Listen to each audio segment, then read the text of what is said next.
किसान साथियों नमस्कार, राम राम, सत श्री अकाल, आदाब। किसान साथियों आप अच्छे होंगे, ठीक होंगे, भगवान से कामना करते हैं, दुआ करते हैं आप जहाँ भी रहें स्वस्थ रहें, अच्छे रहें। हमारी परम पिता परमेश्वर से यही कामना है।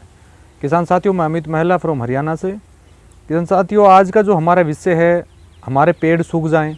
जो किसान साथी बागवानी करते हैं, अमरूद लगाते हैं, अनार लगाते हैं, पपीता लगाते हैं या कोई अन्य कोई भी जो क्रॉप्स करते हैं या वेजिटेबल जो मुख्य रूप से करते हैं, और वहाँ पर एक अमूमन समस्या आ जाती है कि पौधे सूखने लग जाते हैं। कोई पौधा ऊपर से सूखना स्टार्ट हो जाता है, कोई पौधा नीचे से बिल्कुल सूख जाता है और उसमें सब कुछ हम दे रहे हैं, हर फर्टिलाइज़र का हम यूज़ कर रहे हैं, लेकिन पौधा फिर भी ख़त्म हो रहा है। देखिए उसका मुख्य रूप से रीज़न तो आप सभी जानते ही हैं, फंगस की वजह से ये समस्या हमारे सामने आती है। लेकिन आज हमने इसको 2 पार्टों में डिवाइड कर दिया है। अगर ये समस्या आपके सामने आ रही है, कुछ फार्मर्स की फ़ोटो भी हमारे पास आई हैं, कुछ वीडियोज़ भी हमारे बीच में आए हैं, वो भी मैं इस वीडियो में आपको डाल दूंगा। इस वीडियो को मैंने 2 पार्ट में बांटा है। पहला पार्ट तो हम जो छोटे पौधे, जो बिल्कुल छोटे पौधे हैं, उनको हम मरने से कैसे बचाएं, उसके लिए हम क्या करें। दूसरा जो बड़े पौधे हैं, जो काफ़ी बड़े हो चुके हैं, 3 साल 4 साल की जो अवधि को पूरा कर चुके हैं, लेकिन उसके बाद भी वो सूखने स्टार्ट हो जाते हैं, तो उस हालत में हम क्या करें, उन सभी विषयों पर बातचीत करेंगे। सबसे पहले इस वीडियो में कुछ फ़ोटोज़ पर आप गौर फरमाइए। ये समस्या जो है वो आपकी भी समस्या हो सकती है, कोई ज़रूरी नहीं कि 1-2 ही फार्मर की समस्या हो, और ये समस्या रियल में होती है। ये समस्या जो आज का जो वीडियो हम बना रहे हैं, ये समस्या ज़्यादा नहीं तो 70 से 80% फार्मर के बीच में होती है, और इसका निदान कैसे हम करें, इस विषय पर किसान साथियों हम बात करेंगे। पहले इन तस्वीरों को आप देखने का काम।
किसान साथियों इन तस्वीरों को आपने भली भांति देखा होगा।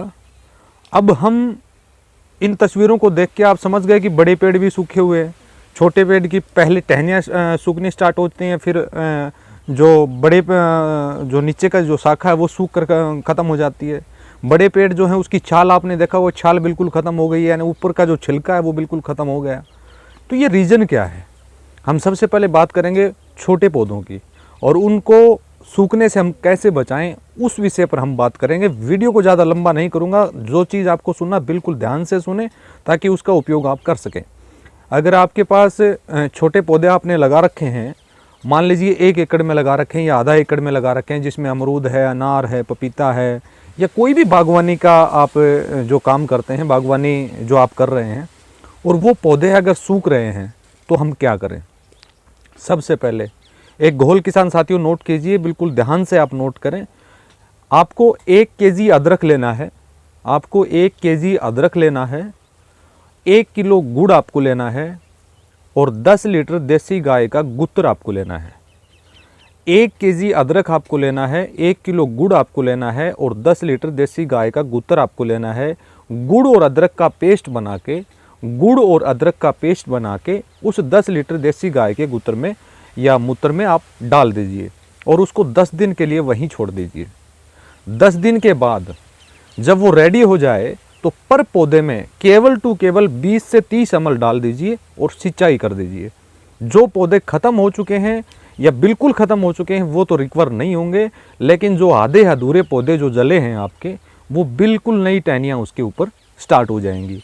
दूसरा, अगर आपके पास गाय नहीं है, आप मूत्र की व्यवस्था नहीं कर सकते हैं, तो आप अदरक और गुड़ का जो पेस्ट है वो 10 लीटर वेस्ट डिकम्पोजर में डाल के आप छोड़ दीजिए।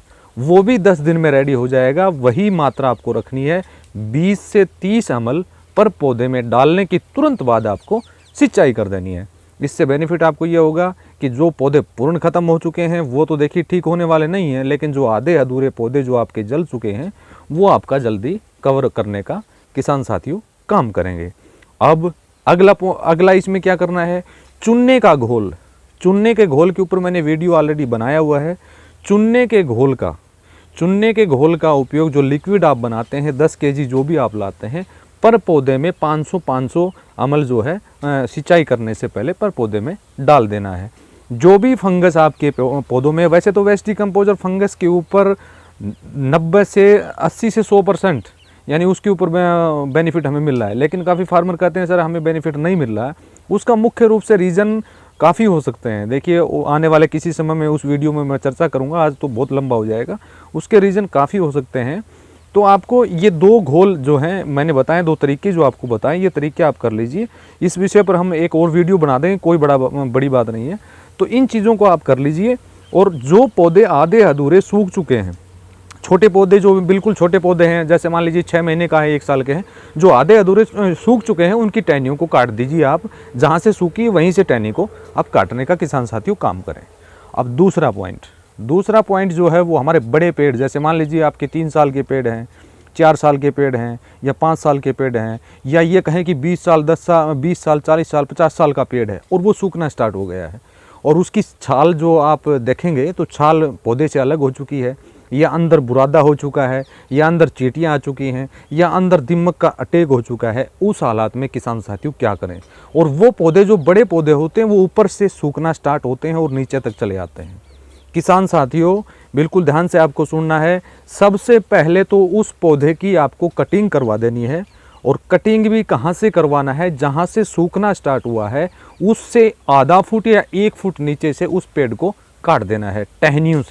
टहनियों से उस पेड़ को काट देना है जहाँ से सूखना स्टार्ट किसान साथियों हुआ है, वहाँ से पेड़ को 1 फुट या आधा फुट नीचे से काट देना है।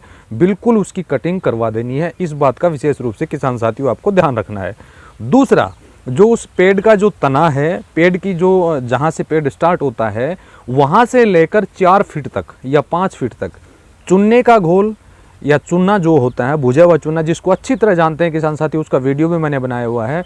और मैं तो ये कहूँगा कि 90 से 95% किसान साथी जानते हैं चूना क्या होता है। उस चूने को जिस तरह से मकानों के रग रोगन के रूप में काम में लाते हैं, जैसे मान लीजिए 5 किलो चूना आप ले आए, 5 किलो चूने को 10 लीटर पानी में या 15 लीटर पानी में, 5 किलो चूने को 10 या 15 लीटर पानी में मिला के, और उसके अंदर 100 ग्राम नीला थोथा बिल्कुल बारीक करके उसमें डाल देना है। 5 kg चूना, 10 लीटर पानी और उसके अंदर 100 ग्राम नीला थोथा मिला के छोड़ देना है। जब 48 घंटे उसको हो जाएं तो 48 घंटे के बाद उस पौधे की 5 फुट तक पोताई करवा देनी है। 5 फुट तक उसकी पोताई करवा देनी है और उसको किसान साथियों छोड़ देना, और उसकी चारों तरफ निड़ाई गुड़ाई करवा देनी है आपको, और उसमें पानी डाल देना है। पानी डालने के 1 दिन या 2 दिन के बाद उसमें चावल से बना हुआ जो ह्यूमिक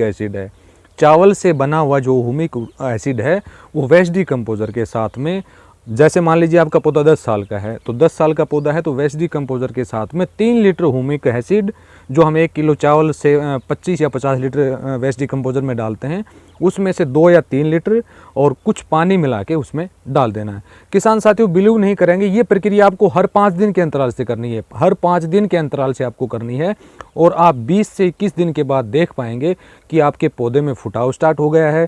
क्योंकि जो दीमक और जो भी उसके तरफ जो वायरस लगा हुआ था या जो भी समस्या थी वो चूना और नीला थोथा की वजह से ख़त्म हो गई और पौधे में अंकुरण स्टार्ट हो पाएगा। तो किसान साथियों, वीडियो को हम ज़्यादा लंबा नहीं करेंगे। 2 चीज़ें मैंने आपको बताई हैं। फिर भी अगर आपको कोई समस्या अगर आती है तो कमेंट बॉक्स में मैसेज करके आप पता कर सकते हैं, या व्हाट्सएप मैसेज में करके आप पता कर सकते हैं। बड़े पौधे जो हैं उनको जहाँ से सूखना स्टार्ट होता है वहाँ से उनकी कटिंग करवा देनी है। चूना और नीला थोथा का घोल आपको रेडी करना है। आपको 5 केजी चूना, 10 लीटर पानी, 100 ग्राम नीला थोथा मिला के, और पौधे की चारों जो भी उसकी शाखा है या नीचे से जो मेन जो शाखा शुरू होती है, पेड़ शुरू होता है, वहाँ से 5 फुट के एरिया तक चारों तरफ उसकी पोताई किसान साथियों आपको करवा देनी है। और चावल के द्वारा बने हुआ ह्यूमिक एसिड और जो चूने का घोल है वो पानी के साथ में आपको हर 10 दिन या 7 दिन या हर 5 दिन के अंतराल से आपको डालने का काम करना है। आप देख पाएंगे कि वो पौधा 20 से 21 दिन में पुनर्जीवित हो जाएगा और उसमें नई शाखाएं आएंगी और वो पौधा बहुत अच्छी ग्रोथ किसान साथियों करेगा। तो इसी के साथ मैं वीडियो को ज़्यादा लंबा नहीं करूँगा, आपसे अनुमति चाहता हूँ, और आगे आने वाले समय में किसी नए विषय को लेकर हम आप लोगों के बीच में ज़रूर हाजिर होंगे। धन्यवाद, नमस्कार, राम राम।